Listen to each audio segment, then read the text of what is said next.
Organized crime and corruption reporting project OCCRP نے سال 2021 کی کرپٹ ترین شخصیات کی فہرست جاری کر دی۔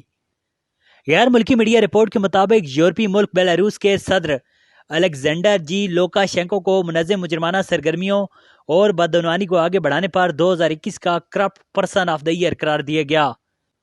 رپورٹ کے مطابق بدعنوانی کے بارے میں مطالعہ کرنے اور رپورٹ کرنے والے 6 صحافیوں کے ایک پینل نے دنیا بھر سے 1167 نامزد افراد میں سے بیلاروسی صدر کا انتخاب کیا۔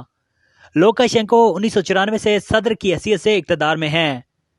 2012 میں انہوں نے اپنے ایک بیان میں کہا تھا کہ وہ یورپ میں آخری اور واحد آمر حکمران ہیں۔